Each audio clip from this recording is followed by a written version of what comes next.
मैं हूं अंजलि और आप देख रहे हैं PRJ न्यूज। परिसीमन पर तमिलनाडु समेत 5 राज्यों के सीएम की बैठक। स्टालिन बोले, हमारी पहचान खतरे में पड़ जाएगी, संसद में सीटें कम नहीं होनी चाहिए।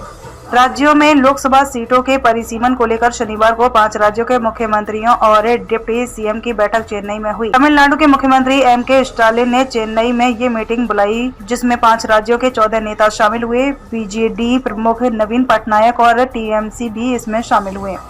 इस दौरान स्टालिन के नेतृत्व में एक ज्वाइंट एक्शन कमेटी बनाई गई, जिसमें परिसीमन पर प्रस्ताव पारित किए गए।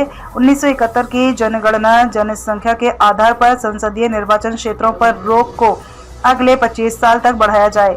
साथ ही कहा कि जिन राज्यों ने जनसंख्या नियंत्रण कार्यक्रम प्रभावी ढंग से लागू किया है, वहां संवैधानिक संशोधन लागू किए जाएं। परिसीमन के मुद्दे पर हमें एकजुट रहना होगा, वरना हमारी पहचान खतरे में पड़ जाएगी। संसद में हमारा प्रतिनिधित्व कम नहीं होना चाहिए।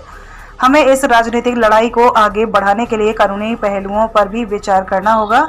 हम परिसीमन के खिलाफ नहीं, निष्पक्ष परिसीमन के पक्ष में हैं। लोकसभा सीटों का परिसीमन तलवार की तरह लटक रहा है। भाजपा सरकार इस मामले पर बिना किसी परामर्श के आगे बढ़ रही है। दक्षिण के सीटों में कटौती और उत्तर में बढ़ोतरी भाजपा के लिए फायदेमंद होगी। उत्तर में उनका प्रभाव है।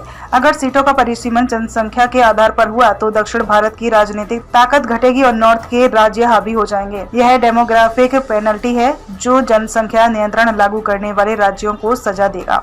संसद में सीटों की संख्या निर्धारित करने के लिए जनसंख्या ही एकमात्र मानदंड नहीं होना चाहिए। परिसीमन प्रक्रिया शुरू करने से पहले सभी दलों के साथ चर्चा होनी चाहिए। हम उड़ीसा के लोगों के हितों की रक्षा के लिए हर संभव कोशिश करेंगे। खबरों में अब तक लिए बस इतना ही। मिलते हैं फिर ऐसी की बड़ी खबर के साथ। तब तक लिए नमस्कार और देखते रहिए PRJ न्यूज।